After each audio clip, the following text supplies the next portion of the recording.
Selamat datang di pembahasan mendalam kita. Kali ini, kita bakal fokus banget nih ke bagian pertama buku Mark Benson, Everything is Fact. Spesifiknya soal harapan. Yap, sumber kita ya gagasan-gagasan utama dari bagian buku itu sendiri ya. Betul. Dan misi kita kali ini mungkin lebih ke membongkar ya. Membongkar ide-ide Manson soal harapan yang kadang, jujur aja, agak bikin nggak nyaman gitu. Iya.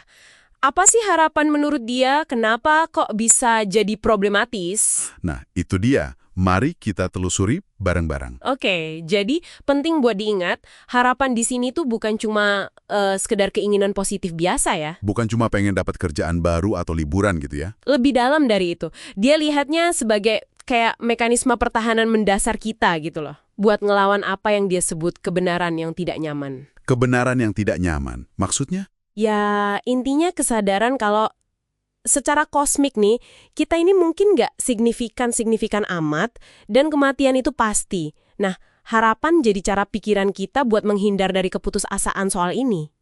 Wah, oke. Berat juga ya pembukaannya. Dan di awal buku dia langsung kasih kontras yang, wah, tajam banget kan. Kisah Witold Pilecki itu. Ah, iya yang di Auschwitz itu ya? Iya. Menurut Manson, itu contoh kepahlawanan sejati. Orang yang bisa menciptakan harapan di kondisi yang kayak neraka, gitu. Terus dibandingin sama, ya ampun, keluhan kita sehari-hari. Nah itu dia, kerasa banget ya bedanya. Dan ini langsung nyambung ke kebenaran yang tidak nyaman tadi. Yang soal kita kecil dan fana itu. Betul. Di hadapan itu, harapan jadi semacam proyek utama pikiran kita buat nangkis rasa putus asa eksistensial. Yang katanya sih, itu akar dari kecemasan, depresi. Jadi kita butuh sesuatu yang lebih besar dari diri kita, buat pegangan gitu. Kurang lebih gitu, sesuatu untuk diharapkan. Oke. Jadi harapan kayak tameng ya, menarik. Nah, lanjut ke bab 2, ada asumsi klasik. Ini apa lagi nih? Asumsi klasik ini, keyakinan kita kalau kita ini makhluk superrasional yang pegang kendali penuh atas diri sendiri. Yang kayaknya, kita suka percaya gitu ya? Banget. Tapi Manson bilang, tunggu dulu, kontrol diri itu seringnya cuma ilusi. Ilusi? Wah, dia kasih contoh ekstrim juga kan, yang soal lobotomi itu. Iya, lobotomi frontal, yang katanya menenangkan pasien, padahal ya merusak otak mereka. Itu contoh ekstrim, gimana kontrol bisa jadi ilusi atau bahkan destruktif. Ngeri juga ya. Terus gimana dia jelasin kenapa kita nggak selalu rasional? Nah, ini dia pakai metafora bagus nih. Otak berpikir lawan otak perasa. Thinking brain versus feeling brain, ya. Ya, yang satu logis, mikir sebab akibat. Satunya lagi emosional, driven by values, nilai-nilai. Dan katanya dua ini sering nggak akur. Nggak sinkron gitu. Iya, justru seringkali otak perasa yang jadi sopirnya, yang nilainya dibentuk sama pengalaman, kadang pengalaman buruk juga. Dan otak perasa ini yang dorong kita ngelakuin hal-hal impulsif atau adiktif. Bisa jadi, dalam upaya putus asa mencari harapan atau rasa nyaman sesaat.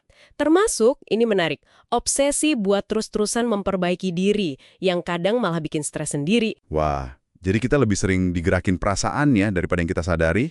Dan perasaan ini atau nilai-nilai di baliknya ternyata nggak acak kan? Ada penjelasannya lagi. Betul, di bab 3 dia pakai analogi emo Newton. Kayak Isaac Newton tapi versi emosi. Emo Newton. Gimana tuh? Intinya kayak gravitasi. Pengalaman kita, terutama yang menyakitkan di masa lalu, itu membentuk semacam medan gaya emosional. Ini yang narik kita ke nilai-nilai tertentu, membentuk hierarki mana yang penting buat kita. Ah, oke. Jadi pengalaman masa lalu nentuin apa yang kita anggap berharga sekarang. Kayak contoh temennya yang dulu suka pesta terus tiba-tiba berubah drastis itu ya? Nah, itu contohnya. Nilai-nilai inilah yang kemudian ngebangun narasi soal siapa diri kita, identitas kita. Dan identitas ini kita lindungi banget ya secara emosional? Mati-matian. Dari sini muncul konsep gravitasi emosional. Kita kayak ketarik sama orang yang nilainya mirip. Dan nolak yang beda? Tepat. Ini yang bikin kita gampang banget bikin kelompok, suku-suku kecil gitu, entah basisnya politik, hobi, atau apa aja. Dan ini juga sayangnya potensi pemicu konflik karena perbedaan nilai itu tadi. Pantesan ya, polarisasi gampang banget terjadi. Ternyata ada gravitasinya.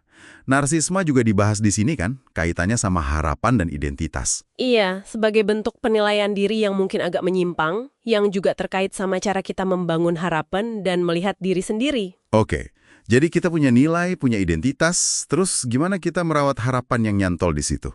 Nah, di bab 4 ini Manson agak nyentil nih. Yang soal membangun agama itu ya. Iya. Tapi bukan cuma agama formal ya maksudnya. Bisa ideologi, sistem kepercayaan, bahkan mungkin hubungan romantis atau ngefans sama idola. Betul. Agama dalam arti luas. Sistem apapun yang ngasih kita harapan, caranya, ya tentuin dulu nilai dewanya. Hal yang paling penting. Terus bikin ritual buat nguatin nilai itu. Dan seringkali cari kambing hitam juga ya. Sesuatu atau seseorang untuk disalahkan kalau ada yang nggak beres. Nah, itu bagian yang nggak enaknya. Dia pakai contoh gerakan pemuda LaRouche sebagai studi kasus agama ideologis. Tapi intinya sama. Sistem ini, mau spiritual, politik, atau interpersonal, dibangun di atas keyakinan. Tujuannya buat mempertahankan harapan. Supaya kita nggak ngerasa bersalah karena hidup tanpa tujuan kosmik yang jelas gitu. Makanya perlu ritual, pengorbanan. Bisa dibilang gitu, itu cara sistem ini mengatasi rasa bersalah eksistensial. Dan bagi otak perasa kita tadi, bukti faktual sering kalah penting dibanding kekuatan nilai dan keyakinan itu. Jadi keyakinan jadi bahan bakarnya ya, bukan necessarily fakta? Oke, nah disinilah. Di bab 5, Manson benar-benar mulai nusuk nih kayaknya. Poin utamanya mulai kelihatan. Yang pakai kisah Nietzsche itu kan? Iya, filsuf yang karyanya diabaikan pas dia hidup. Idenya radikal banget. Terkenal sama Tuhan telah mati. Yang sering disalahartikan ya, itu bukan sorakan ateis, kata Manson, tapi lebih ke peringatan. Peringatan soal apa? Peringatan kalau fondasi harapan tradisional kita, yang dulu disanggah sama agama atau keyakinan absolut, itu udah mulai goyah di zaman sains ini. Kita kehilangan jangkar harapan lama. Oke, terus hubungannya sama harapan itu sendiri. Nah, dari situ, dan juga dari mitos kotak Pandora, Manson sampai ke argumen intinya di bagian I ini. Jangan-jangan harapan itu sendiri yang jadi masalah. Loh, kok bisa? Harapan kan bagus.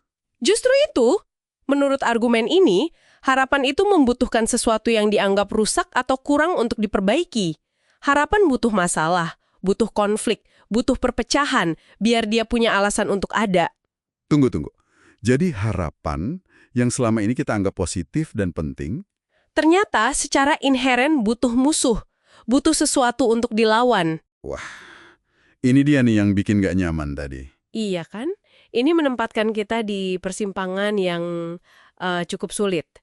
Pilihannya jadi, apakah kita mau terus-menerus cari atau bahkan menciptakan konflik demi punya harapan? Atau Pilihan lainnya? kita menyerah pada nihilisme. Karena nggak ada lagi yang bisa diharapkan kalau nggak ada masalah. Ini pilihan yang dia sodorkan, dan emang agak suram sih kedengerannya.